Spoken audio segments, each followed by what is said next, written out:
So let's begin by settling the body, adopting a stable, comfortable, upright position, serviceable for meditation. So we think about keeping our feet flat and our back straight, torso open, hands in the lap, right over left with the palms upturned and the thumbs gently touching. Our eyes are gently closed or slightly open, making sure we let in enough light to remain alert. Try to maintain an awareness of not slouching, not leaning. We also let go of any unnecessary tension or rigidity in the body, relaxing into a stable, comfortable, upright position, just allowing the body to fall into place.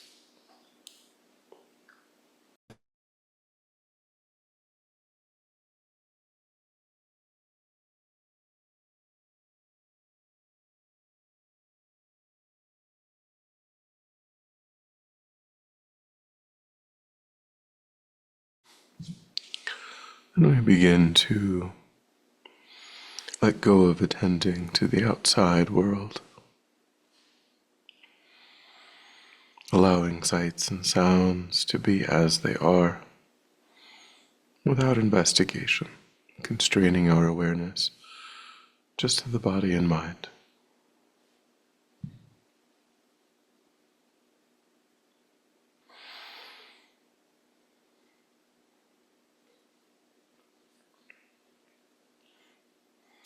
We begin to concentrate that awareness in the present by attending closely to the physical sensation that accompanies the in-breath and the out-breath.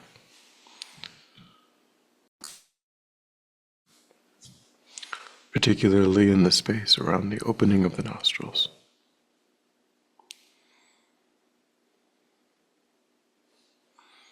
Giving ourselves the instruction to notice quickly when anything other than that one physical sensation is arising in the mind, and then without judgment or frustration to lift our awareness up from those distractions and to place it gently but firmly again and again on the breath.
And then when the mind becomes more calm, we'll generate a broad, altruistic motivation for our time. So we begin to contemplate how we ourselves are, in each moment, the recipient of unbelievable kindness, inexpressible kindness that flows to us from all other sentient beings. Recognizing that our safety, our comfort, our enjoyments, our ability to take advantage of all of the work, all of the labor, all of the effort of countless sentient beings wherever we travel in the world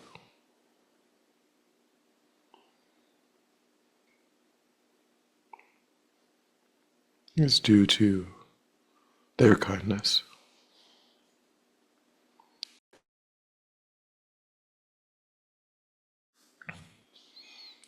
Even all of one's own knowledge, one's own skills, even one's own good qualities have been developed on the basis of interacting with others.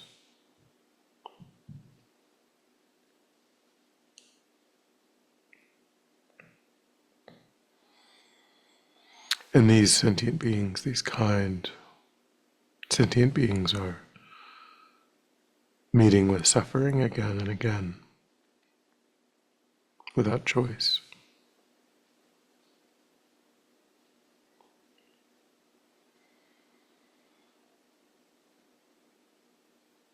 Try to develop in your mind the heartfelt aspiration to benefit them.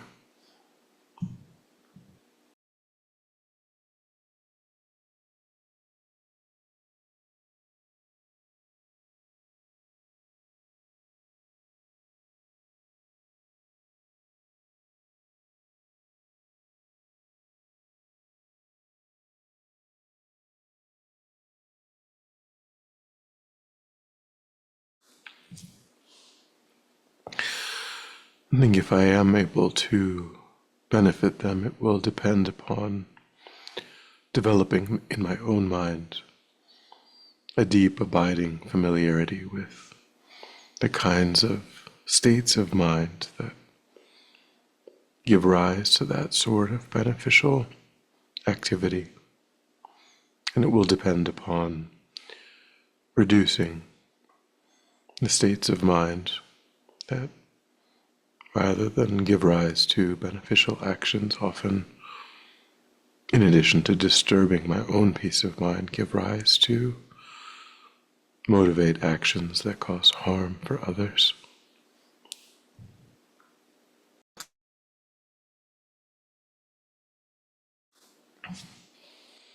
This process of transforming the mind is the purpose of my time, so that I might be able to genuinely benefit sentient beings.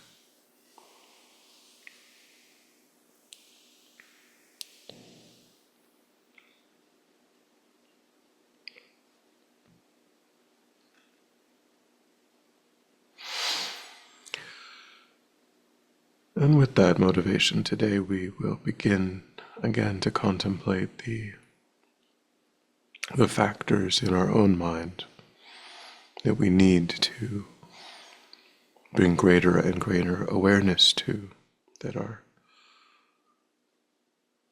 the states of mind, the factors that make it easy for the mind to give in to those afflicted states of mind that serve as the support for the arising of these negative states of mind. By becoming more and more aware, we can apply the appropriate antidotes, appropriate responses.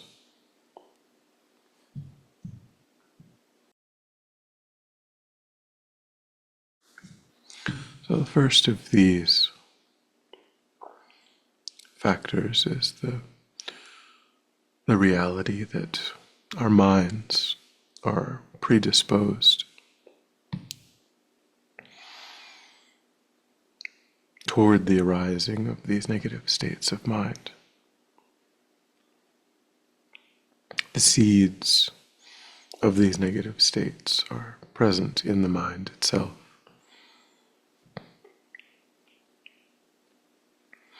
As Venerable Rabina says, you get angry because you got angry before. You get jealous because you got jealous before. These latencies exist in the mind due to past familiarity.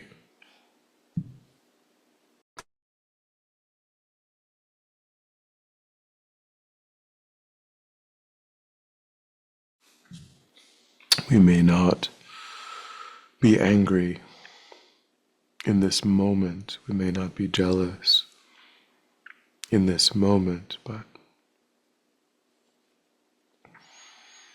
because of the familiarities that exist in the mind, when the causes and the conditions are right, that tendency will blossom into that experience.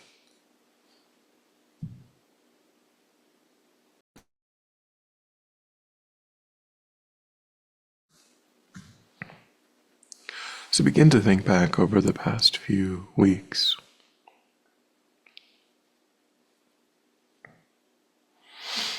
Think of times when the mind changed quite quickly into anger or ill will or jealousy.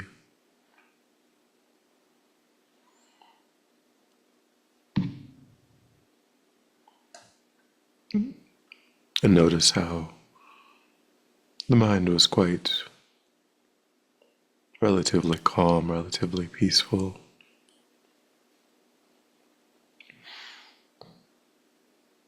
Then within an instant, that anger, that jealousy, that ill will can arise. That angry thought, the unkind word.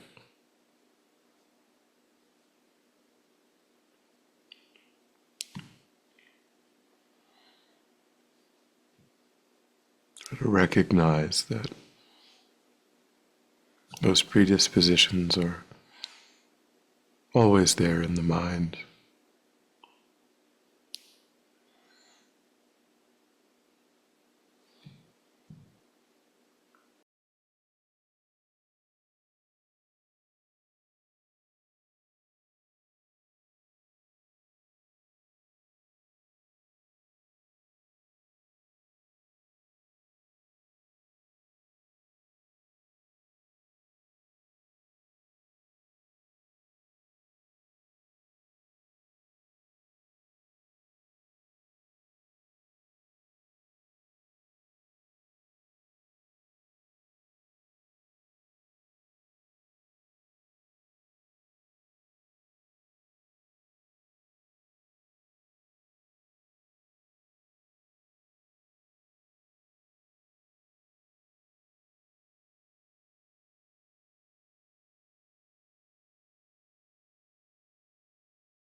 And the second factor is contact with the object.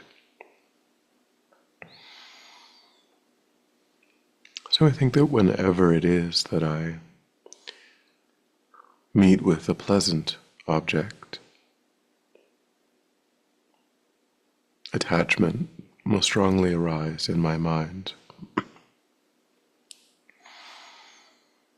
I will often feel as though my happiness is dependent upon remaining in contact with this object that I find pleasant. And I will feel that being separated from this object that seems pleasant is a threat to my ongoing happiness, something to be prevented, guarded against.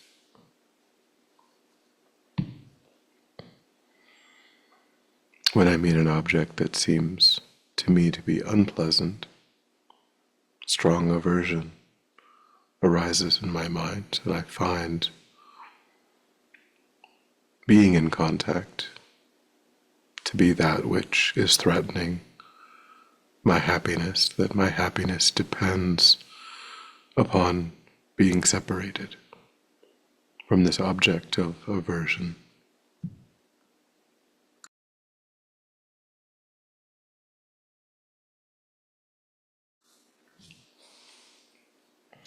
So again, think back, reflect over the last few months.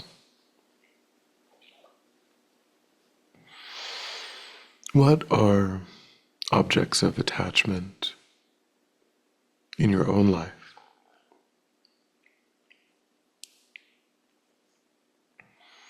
What pleasant objects do you relate to in that way?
And what objects in your own life often trigger aversion?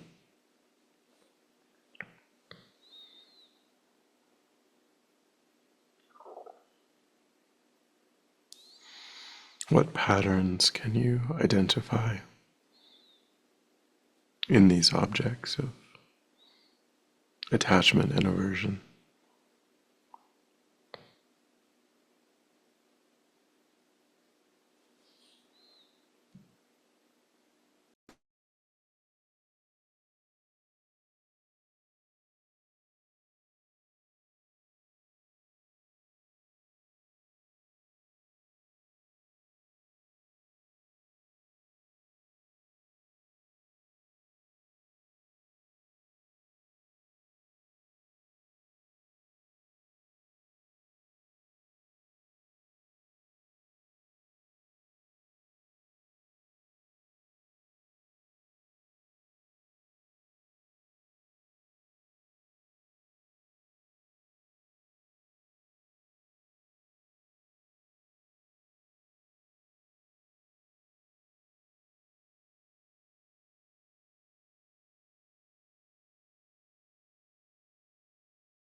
And think, are there some objects of attachment, some objects of aversion that are so powerful that I need to perhaps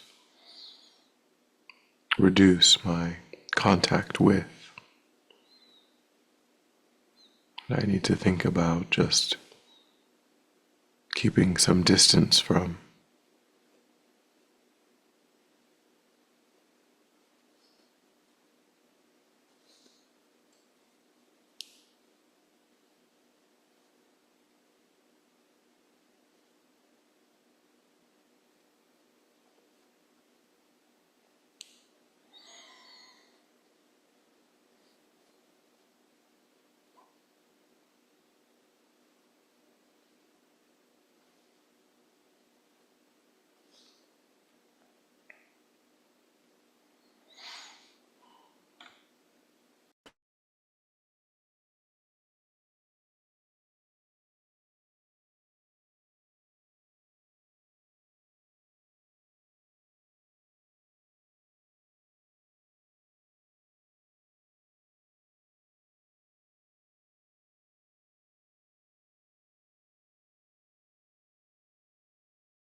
And then in terms of objects of attachment and aversion that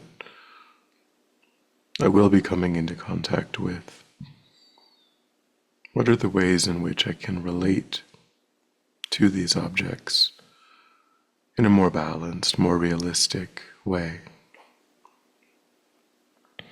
How can I see them in a more holistic way, understanding that there's nothing that is entirely pleasant, there's nothing that is entirely unpleasant, and that these projections of pleasant and unpleasant are also coming from my own mind, based on my personality, my likes, my dislikes.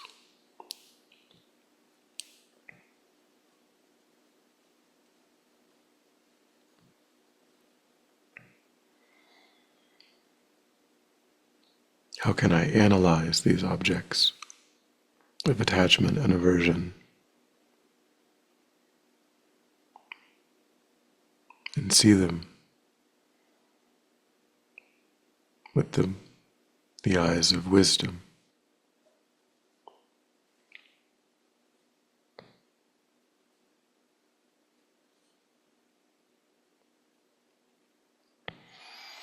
So try to pick one or two objects in this category and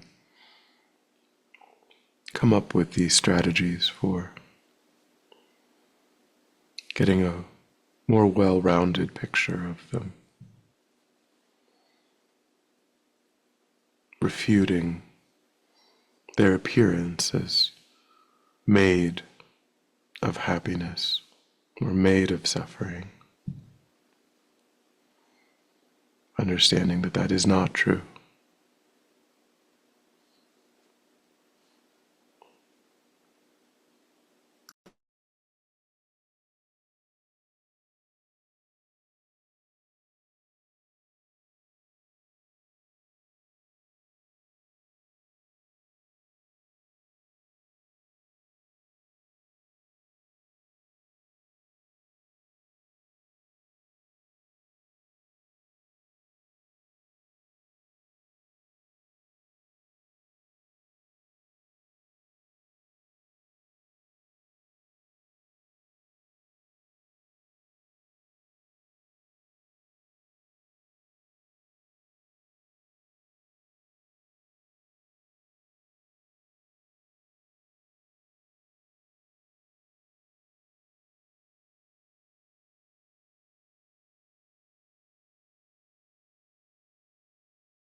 And then when you're ready, we'll come back together.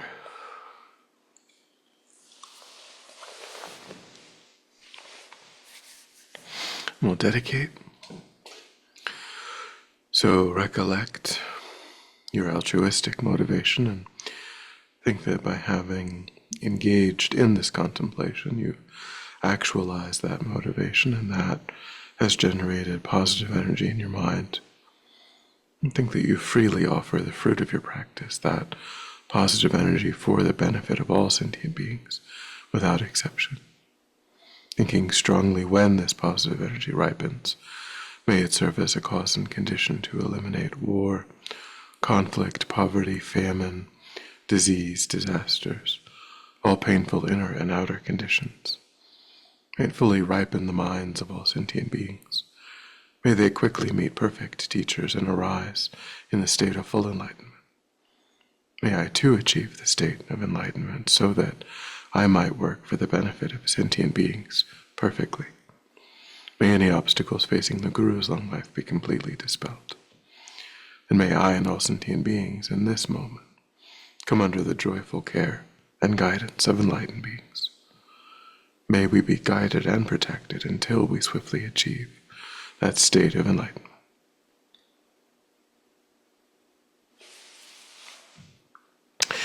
Thank you.